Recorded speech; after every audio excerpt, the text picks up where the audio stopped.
ജയചന്ദ്രൻ, ഞാൻ താങ്കളിലേക്ക് വരികയാണ്. ഭരണപക്ഷമാണ്, പ്രതിപക്ഷമാണ്, അങ്ങനെ രണ്ട് പക്ഷമുള്ളതാണ് നമ്മുടെ നിയമസഭ. അവിടെ പലപ്പോഴും കക്ഷി രാഷ്ട്രീയ താല്പര്യങ്ങൾ എല്ലാ ചേരികളെയും നയിക്കുന്നൊരു സാഹചര്യവുമുണ്ട്. കക്ഷി രാഷ്ട്രീയം ഒഴിവാക്കിയിട്ട് ജനാധിപത്യമില്ല, നമുക്കറിയാം. പലപ്പോഴും അത് നിർഭാഗ്യകരമായ സംഭവങ്ങൾക്കും നിയമസഭയിൽ വഴിവെക്കാറുണ്ട്. പക്ഷേ ഇന്ന് ഏറെക്കുറെ ചില വ്യതിയാനങ്ങൾ ഒഴിവാക്കിയാൽ ഏറെക്കുറെ ഭദ്രമായൊരു ചർച്ച ഇക്കാര്യത്തിൽ നടന്നു. കാതലായ ഈ കത്തുന്ന പ്രശ്നത്തിൽ കാതലായ ഒരു ചർച്ച നടന്നു എന്നൊരു നിഗമനം താങ്കൾക്കുണ്ടോ? പ്രതിപക്ഷം ഒരു കാര്യം ഉന്നയിക്കുന്നു, അതിൽ ഒരു ചർച്ച നടക്കുന്നു, ആ ചർച്ചയുടെ പരിസമാപ്തി കുറിച്ചുകൊണ്ട് മുഖ്യമന്ത്രി ചില നടപടികൾ പ്രഖ്യാപിക്കുന്നു. ഇന്നത്തെ ഈ സഭാ പ്രക്രിയ അത് തൃപ്തികരം എന്ന് വിലയിരുത്താൻ എത്തുന്ന ആ ഒരു ഗ്രേഡിംഗ് ഉള്ളതാണോ?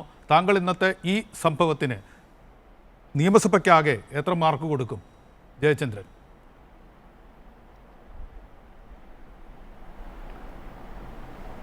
NVC ഇത് ഈ നിയമസഭയെ പറ്റി നമ്മൾ അറിയുന്നതും എല്ലാവരോടും പറയുന്നതും ജനാധിപത്യത്തിൻ്റെ ശ്രീകോവിൽ എന്നാണ്.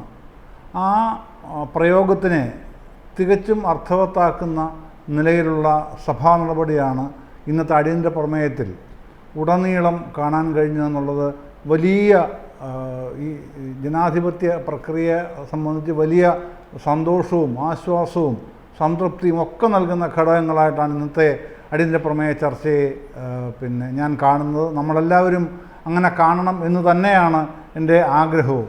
കാരണം അത്ര ഈ സജീവമായി ഒരു പരിധിവരെ ഡോക്ടർ മുനീറൊക്കെ സംസാരിക്കുമ്പോൾ ഹൃദയസ്പൃക്കായി പല കാര്യങ്ങളും, എന്തിനും മുഖ്യമന്ത്രി പോലും പല കാര്യങ്ങളിലും മറുപടി പറയുമ്പോൾ മുഖ്യമന്ത്രി ഒരുപാട് കാര്യങ്ങളിൽ വളരെ ഈ എന്താ പറയുന്നത് പാഷനേറ്റായിട്ട് തന്നെ സംസാരിച്ച കുറേ അധികം കാര്യങ്ങളുണ്ടായിരുന്നു ഇതുമായി ബന്ധപ്പെട്ട്. എങ്ങനെയാണ് കൗമാരങ്ങൾ പോകുന്നത്, എങ്ങോട്ടാണ് പോകുന്നത്, അത്തരം കാര്യങ്ങളൊക്കെ അനലിറ്റിക്കലായിട്ട് തന്നെയാണ് അവിടെ സംസാരിച്ച് പോകുന്നത്. അത് താങ്കൾ ആദ്യം ചൂണ്ടിക്കാണിച്ചതുപോലെ തന്നെ അടിയന്തര പ്രമേയം മറുപടി പറഞ്ഞ് ചർച്ച കഴിഞ്ഞു, മറുപടി മുഖ്യമന്ത്രിയുടെയും കഴിഞ്ഞാൽ ഉടനെ ഞങ്ങൾ പ്രതിഷേധിച്ചിറങ്ങിപ്പോകുന്ന ആ വാക്കൗട്ട് പ്രസംഗം, അതിന് പകരം വളരെ നിലവാരമുള്ള ഉത്തരവാദിത്വമുള്ള അതോറിറ്റേറ്റീവായിട്ടുള്ള ഒരു പ്രതിപക്ഷം എന്ന നിലയിൽ തന്നെ കാണാവുന്ന സമീപനമാണ് പ്രതിപക്ഷ നേതാവ് ശ്രീ VD സതീശനിൽ നിന്നുണ്ടായത്.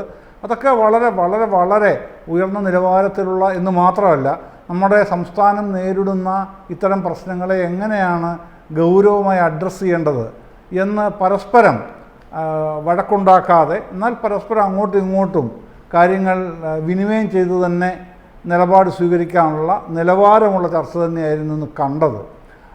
ആ ചർച്ചയുടെ സ്പിരിറ്റ് ഉൾക്കൊണ്ട് മുമ്പോട്ട് പോവുക എന്നുള്ളത് വളരെ പ്രധാനമാണ്.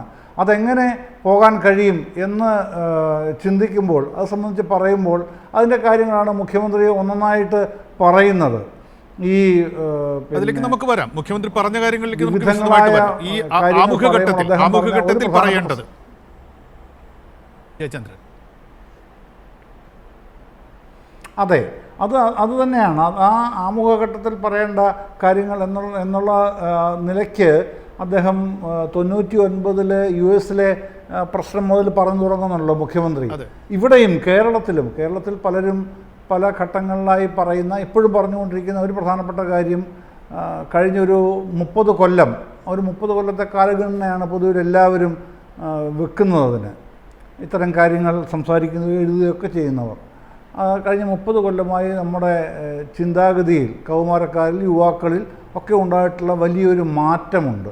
ആ മാറ്റത്തിൻ്റെ ഒരുപാട് പരിണതികൾ ഇതുമായി ബന്ധപ്പെട്ട വിഷയങ്ങളായി ചർച്ച ചെയ്യപ്പെടേണ്ടതുണ്ട് എന്ന് വിദഗ്ധരെല്ലാം പങ്കുവെക്കുന്നുണ്ട്. വിദഗ്ധർ മാത്രമല്ല, സാധാരണഗതിയിൽ പോലീസ് സ്റ്റേഷനിൽ വരുന്ന കേസുകൾ നമ്മളൊന്ന് അന്വേഷിച്ചാൽ അവിടെ വരെ ഇതുണ്ട്.